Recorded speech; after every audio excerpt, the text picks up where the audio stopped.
ಹುಬ್ಬಳ್ಳಿಯಲ್ಲಿ ಸೆಪ್ಟೆಂಬರ್ 19ರಂದು ದಿಂಗಾಲೇಶ್ವರ ಸ್ವಾಮೀಜಿಗಳ ನೇತೃತ್ವದಲ್ಲಿ ವೀರಶೈವ ಲಿಂಗಾಯತ ಏಕತಾ ಸಮಾವೇಶ ಆಯೋಜನೆ ಮಾಡಲಾಗಿದೆ. ನೆಹರು ಮೈದಾನದಲ್ಲಿ ನಡೆಯಲಿರುವ ಸಮಾವೇಶದ ಸಿದ್ಧತೆಯನ್ನ ಸಚಿವ ಈಶ್ವರ್ ಖಂಡ್ರೆ ಪರಿಶೀಲನೆ ನಡೆಸಿದರು. ಲಿಂಗ ಪೂಜೆ ಮಾಡುವವರು ಅಷ್ಟಾವರಣ ಯಾರು ಅನುಸರಿಸುತ್ತಾರೋ ಅವರೆಲ್ಲರೂ ಕೂಡ ವೀರಶೈವರಾಗಿರ್ತಾರೆ. ಗುರು ವಿರಕ್ತರೆಂಬ ಭೇದ ಭಾವವಿಲ್ಲದೆ ಎಲ್ಲರೂ ಒಂದಾಗಿದ್ದಾರೆ. ಸೆಪ್ಟೆಂಬರ್ 19ರ ಮಧ್ಯಾಹ್ನ 3ಕ್ಕೆ ವೀರಶೈವ ಲಿಂಗಾಯತರ ಏಕತಾ ಸಮಾವೇಶ ನಡೆಯಲಿದ್ದು, ಇದೊಂದು ವೀರಶೈವ ಲಿಂಗಾಯತರ ಐಕ್ಯತೆಯ ಸಮಾವೇಶ ಆಗಲಿದೆ. ಅನೇಕ ಮಹನೀಯರು ಲಿಂಗಾಯತ ವೀರಶೈವ ಎರಡು ಸಮಾನಾರ್ಥಕ ಪದಗಳು ಅಂತ ಹೇಳಿದ್ದಾರೆ. ಸೆಪ್ಟೆಂಬರ್ 22ರಿಂದ ಸಾಮಾಜಿಕ ಮತ್ತು ಶೈಕ್ಷಣಿಕ ಸಮೀಕ್ಷೆ ಆರಂಭವಾಗಲಿದೆ. ಜಾತಿ ಕಾಲಂನಲ್ಲಿ ವೀರಶೈವ ಲಿಂಗಾಯತ ಮತ್ತು ಉಪಜಾತಿ ಕಾಲಂನಲ್ಲಿ 135 ಒಳಪಂಗಡಗಳಲ್ಲಿ ಅವರಿಗೆ ಸೂಕ್ತವಾದ ಹೆಸರನ್ನು ನೋಂದಾಯಿಸುವಂತೆ ಮಾರ್ಗದರ್ಶನ ನೀಡಲಾಗುತ್ತೆ.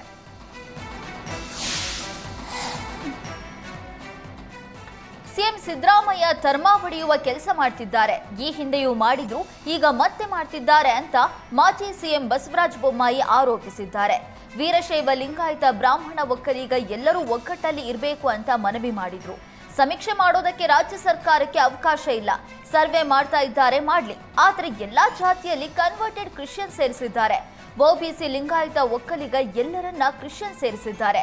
ಮುಂದಿನ ದಿನಗಳಲ್ಲಿ ಕುರುಬ ಕ್ರಿಶ್ಚಿಯನ್ ಪೀಠ ಮಾಡ್ತಾರೆ, ಒಬ್ಬ ಪ್ರಾರ್ಥಿಯನ್ನು ನೇಮಕ ಮಾಡ್ತಾರೆ ಅಂತ ಬೊಮ್ಮಾಯಿ ಕಿಡಿಕಾರಿದ್ದಾರೆ.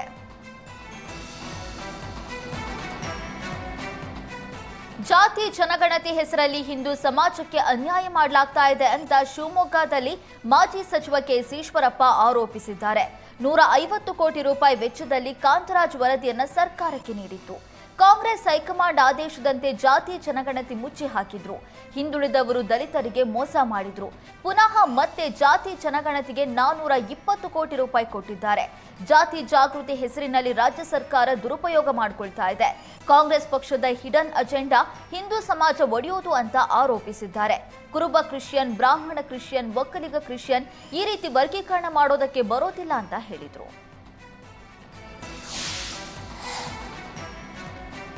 ಸಚಿವ ಜಮೀರ್ ಅಕ್ರಮ ಆಸ್ತಿ ಗಳಿಕೆ ಪ್ರಕರಣದಲ್ಲಿ ರಾಧಿಕಾ ಕುಮಾರಸ್ವಾಮಿ ಬಳಿಕ ಆರೋಗ್ಯ ಇಲಾಖೆ ಸಚಿವ ದಿನೇಶ್ ಗುಂಡೂರಾವ್ಗೆ ಲೋಕಾಯುಕ್ತ ನೋಟಿಸ್ ಕೊಟ್ಟಿದೆ. ಜಮೀರ್ ಜೊತೆ ಆರ್ಥಿಕ ವ್ಯವಹಾರ ಹಿನ್ನೆಲೆಯಲ್ಲಿ ನೋಟಿಸ್ ಜಾರಿ ಮಾಡಿದೆ. ದಾಖಲೆ ಸಮೇತ ವಿಚಾರಣೆಗೆ ಹಾಜರಾಗುವುದಕ್ಕೆ ಲೋಕಾಯುಕ್ತಕ್ಕೆ ನೋಟಿಸ್ ಕೊಡಲಾಗಿದೆ. ನೋಟಿಸ್ ನೀಡಿದ ಬಳಿಕ ವಿಚಾರಣೆಗೆ ಹಾಜರಾಗುವುದಕ್ಕೆ ದಿನೇಶ್ ಗುಂಡೂರಾವ್ ಕಾಲಾವಕಾಶ ಕೋರಿದ್ದಾರೆ. ದಾಖಲೆ ಕ್ರೋಢೀಕರಿಸುವುದಕ್ಕೆ ಕಾಲಾವಕಾಶ ಕೋರಿದ್ದಾರೆ. ಈಗಾಗಲೇ ಪ್ರಕರಣದಲ್ಲಿ ರಾಧಿಕಾ ಕುಮಾರಸ್ವಾಮಿ, ಕೆಜಿಎಫ್ ಬಾಬು ವಿಚಾರಣೆ ನಡೆದಿದೆ. ಈಗ ಸಚಿವ ದಿನೇಶ್ ಗುಂಡೂರಾವ್ಗೆ ನೋಟಿಸ್ ಜಾರಿ ಮಾಡಲಾಗಿದೆ.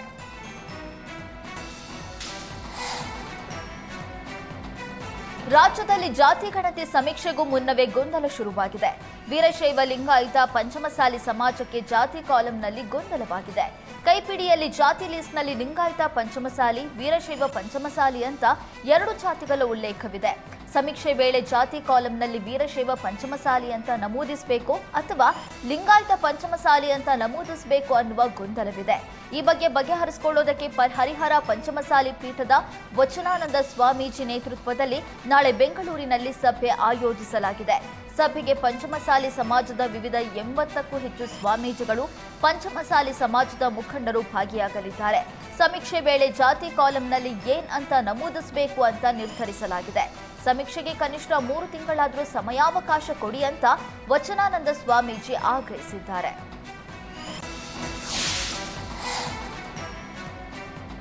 ಕುರುಬ ಸಮುದಾಯ ಎಸ್ಐಟಿಗೆ ಸೇರಿಸುವ ಬಗ್ಗೆ ಸರ್ಕಾರದ ತೀರ್ಮಾನಕ್ಕೂ ಮುನ್ನವೇ ವಾಲ್ಮೀಕಿ ಸಮುದಾಯ ಸಭೆ ಕರೆದಿದೆ. ಸೆಪ್ಟೆಂಬರ್ 18ರಂದು ಹರಿಹರ ವಾಲ್ಮೀಕಿ ಗುರುಪೀಠದಲ್ಲಿ ಸಭೆ ನಡೆಸುವುದಕ್ಕೆ ನಿರ್ಧರಿಸಲಾಗಿದೆ.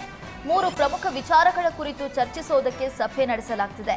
ಸಭೆಗೆ ವಾಲ್ಮೀಕಿ ಸಮುದಾಯದ ಸಚಿವರು, ಶಾಸಕರು, ಮಾಜಿ ಶಾಸಕರು, ಎಂಎಲ್ಸಿ, ಮಾಜಿ ಎಂಎಲ್ಸಿ, ಧರ್ಮದರ್ಶಿಗಳು, ಜಿಲ್ಲಾಧ್ಯಕ್ಷರು, ತಾಲೂಕು ಅಧ್ಯಕ್ಷರಿಗೆ ಸಭೆಗೆ ಆಹ್ವಾನಿಸಲಾಗಿದೆ.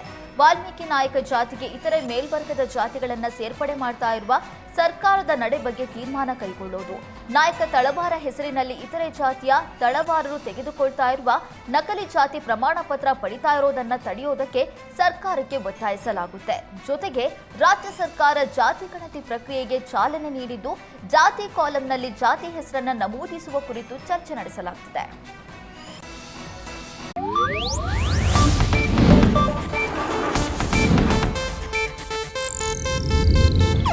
ಇದು ಏಷ್ಯಾನೆಟ್ ನ್ಯೂಸ್ ನೆಟ್ವರ್ಕ್ ಪ್ರಸ್ತುತಿ.